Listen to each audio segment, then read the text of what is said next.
Welcome back to What Arty Noobs with General Disturbance.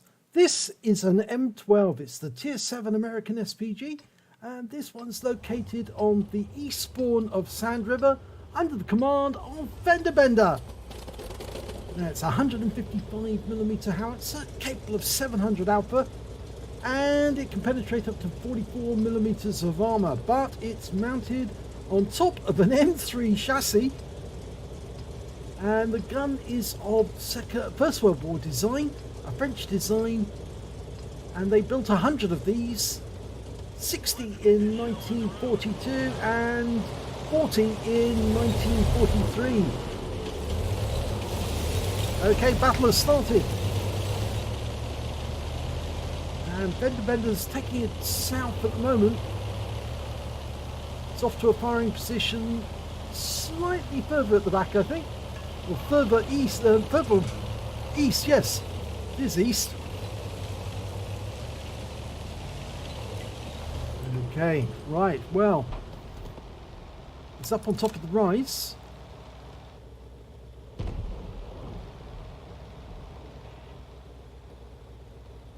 I think he stopped to do something.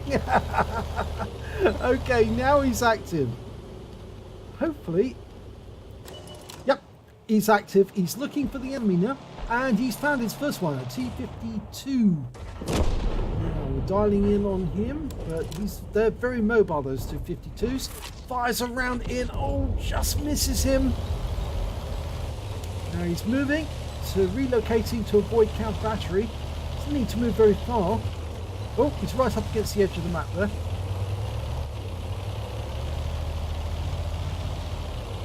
Okay, he's gone down into that little bowl. Not the best place to actually locate yourself, because unfortunately it's one of the first places that people look when they're looking for counter battery.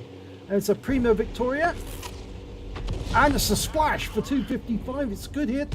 Got some damage, some stun assistance off that one. Next target is a super jumper, the M4A3 EZ2.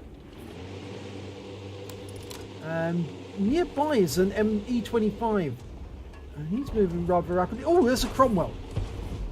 Round out on the Cromwell. Well, 240 hit points, that's very good. Now he's going as far south as he can go. He's up on top of the rise, right down in the southeast corner of the map. Okay, that E25's out the game. Just got killed by the Lorraine 40 ton, but he's in danger from that Prima Victoria and the Cromwell. Round out on the Cromwell. Looks good. It is 183 splash. Landed right in front of him. The Cromwell's taking damage. And we lose the 40 ton.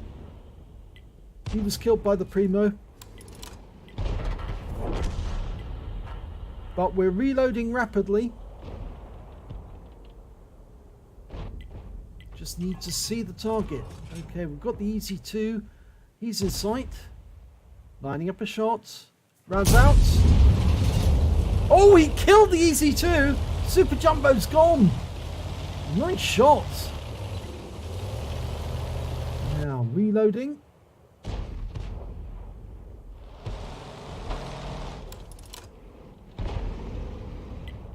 Looks like the Primo's going to be the next target. Reload time's about 20 seconds, I believe.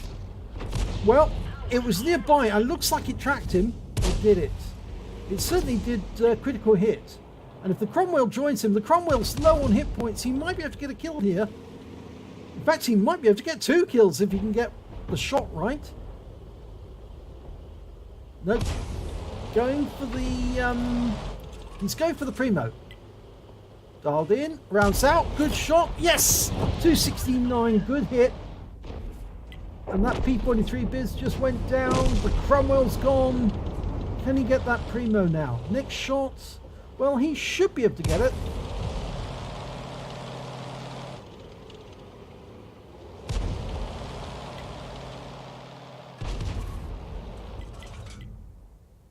Okay, he's going in to try and ram that EZ8. We can't fire while they're too close together. Unfortunately, we lost the EZ8 and the Primo's been killed.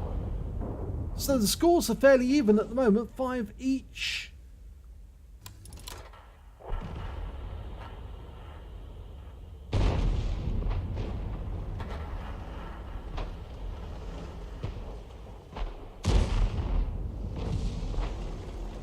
T-52 fires a round in a snapshot. Oh, he got a kill! It was close enough to that T-52 with light enough armor that he could take it out with a splash. Now, can he get this Emil? He's low enough on hit points. He should be able to get him with one shot, but the Emil's killed by the P-43 Biz. Now, KV-2 is low on health as well. Low-ish. Can he get a shot on him? Well, get 67 hit points off him.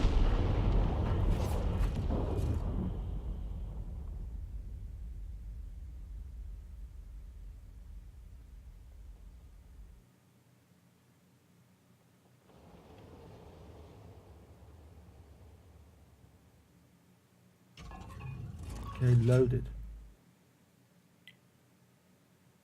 Lost sight of any of the targets. I think our players are out of position at the moment. The only one who's actually far enough forward is the IS-3A.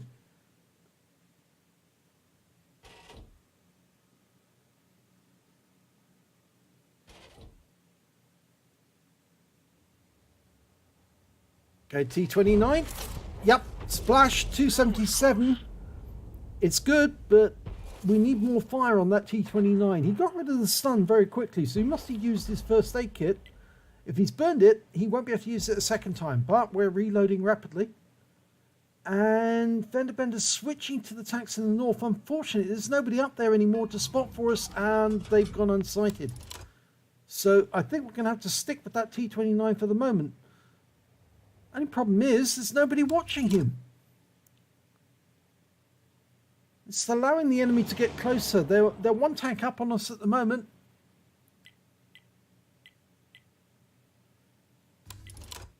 Now the IS-3A is highlighting and pinging the map round nearby the village, but it's really this T-29 we need to get rid of for the moment. He's the bigger threat. Dialing in, rounds out. Oh, it went long.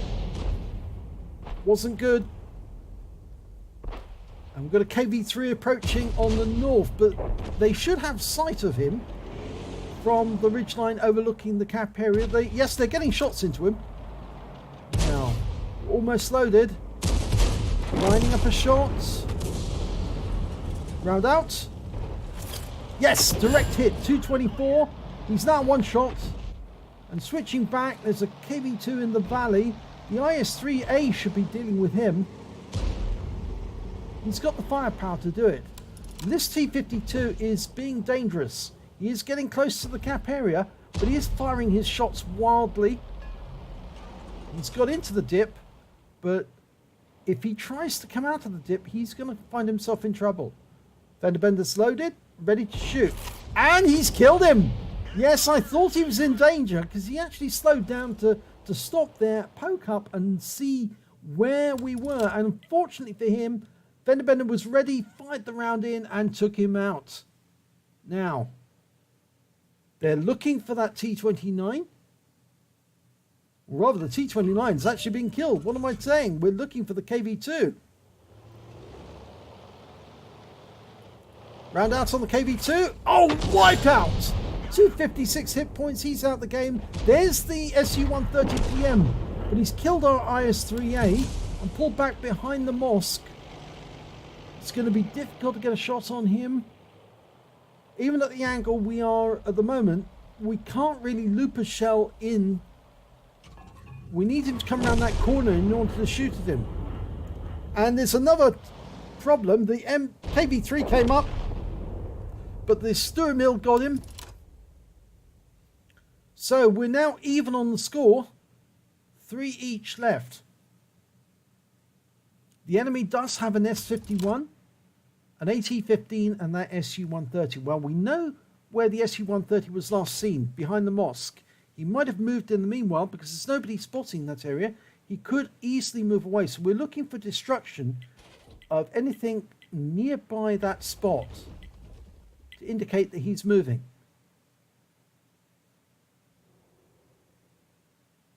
There he is. He's been spotted. Now, dialing in on that position. Lining him up. Should be able to take him out with one shot. Yes! Nicely done there by FendaBenda.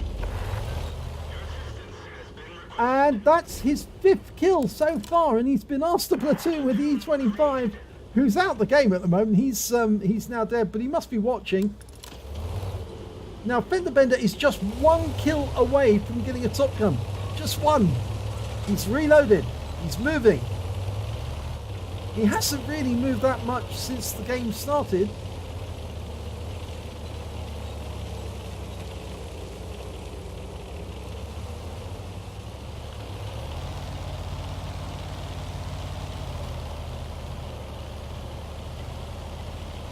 Now they're pinging the map saying that they think that the enemy's going to be in F1 or at the back behind their cap. We know that their Arty is an S51, the Soviet Tier 7 SPG. And of course, if that's got the top gun, the 203mm, it certainly is a lethal Arty. And the other enemy is an AT-15, and they're very slow. So once they're located, it's fairly easy to take them out of the game by constantly pummeling them with shots. But we're expecting that the enemy AT-15 is going to be somewhere up there, and that the S-51 will probably be somewhere at the very back of the map.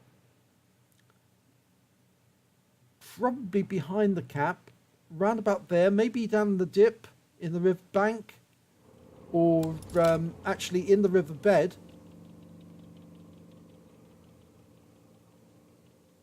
Ah, found one of them. It's the S-51. Yes, he is at the back, at the very back. We're lining up a shot. He must know the inevitable is coming. Rounds out. Well, it's been splashed for 153 and stunned. And that's certainly going to make it difficult for him.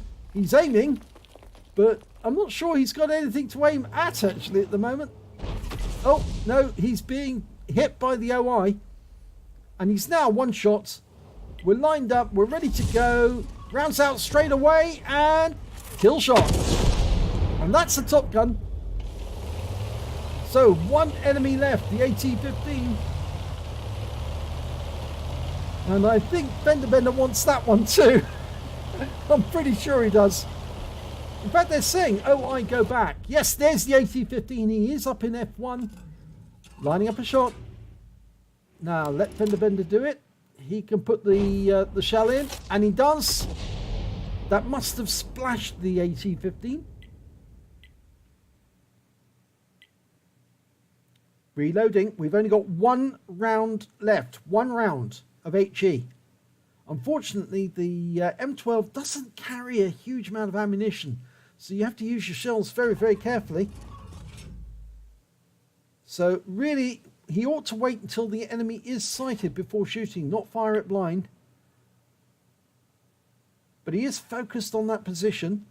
Unfortunately, we lost the OI. He didn't go back. He should have, but he didn't. And he got killed.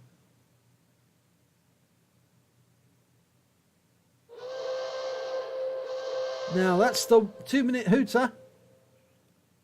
Now, the problem here is that really the Stur Mill needs to get at that area to actually give us sight of where the AT-15 is. But if he does move in, the AT-15 is going to spot him. There is the AT-15. Okay, now FendaBenda can line up a shot, get it perfectly accurate on the AT-15. If he can put a round directly into him, rounds out, and 220 hit points. Now the Stur Mill is taking fire, and he's trying to retreat. Now FendaBenda is out of ammo. There's nothing he can do except cap if it comes down to it. But he won't be able to get near that cap if the AT-15 is still alive. And it's coming up to the 1-minute mark. The Stur Mill's the only one with ammunition. That's the 1-minute hooter. So this is beginning to look like a draw. Although the Team Win 8 says there's an 80% chance that we're going to win this, not whilst the AT-15 says, no, you're not coming near my cap. And there's nothing more than that FendaBenda can do. He's stuck really. He can't go closer to that cap area because if he is spotted, and we can see the Stur Mill is driving back, so the clock's just going to run out. There's no way the AT-15 can get bound to our cap in time. And in fact, there's no point in him doing it anyway. So I think they've accepted this is going to be a draw. 10 seconds to go.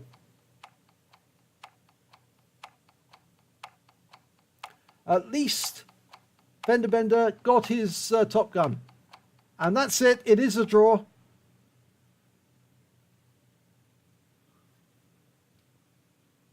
So let's have a look at the end of battle stats. And it's the first class tanker for FendaBenda in the M12. He got a bruiser medal for getting at least 5 critical hits. In fact, he got 21. And he got a Top Gun for getting at least 6 kills. He got 6 exactly. And the win 8 for the game, 4-2-8-1. Let's have a look at the team scores. And we can see that it was actually the E25 who got the highest amount of damage. He got 2,560 hit points, but no Top Gun, no high caliber for that one. But when it came to FendaBenda, he managed to get 2,526, only a short way behind. And of course, he got that Top Gun as well. When it came to the number of kills, it was FendaBenda who got the highest amount. He got 6 kills. The SU-130 got 4. And then there's a bunch of tanks, or a couple of tanks with 2 kills apiece. And when it came to base XP, it was FendaBenda who got the highest amount, 626. Then came the E25 with 600. And after that was the IS-3A with 595. FendaBenda fired 20 rounds, all 20 rounds of ammunition during that battle. He got 5 direct hits, 1 penetration, and 15 splash. Damage of 2,526 hit points, all of it at more than 300 meters. He damaged 11 of the enemy, so there was only 4 enemy tanks he didn't touch, but got 6 kills in that game. So it was insufficient for him to get a Confederate, because he would have needed 1 more damaged vehicle, but unfortunately there wasn't one available. But it was close. And he also did 539 hit points of stun assist of 10 stuns. On a standard account, he earned 23,090 credits, got 6,378 for completing the mission and events, and because it was a epic medal on a draw or losing game, 3,485 credits for courageous resistance. So his total was 32,953 credits, and after ammunition resupply, he still had 10,553 credits left over. He received 1 bond for getting the Top Gun, 626 base XP, 381 for courageous resistance, 242 for completing the mission and events. So his total was 1,249 experience points altogether, which is not bad considering this was technically a losing stroke draw game. But it was a very good game in terms of the amount of damage he did do, in terms of also the number of kills he managed to get. It's just a shame that the M12 doesn't carry enough ammunition. In fact, actually, in real life, they did actually have to only carry a few rounds actually on the M12. The rest of the ammunition was actually carried in a separate vehicle that drove alongside the M12, and that was carrying all the ammo. It was exactly like the M12, but it had no gun. Just stored all the ammo inside it. And that's true. They actually did do that. And also, all the men were carried on that vehicle as well, and in trucks. So, it just goes to show that really they could do with more ammunition in the M12, but in reality, they didn't have that much anyway. So, if you enjoyed that replay, please give it a like, and do subscribe to our channel, and hopefully it'll be your replay that I'll be featuring in the next video.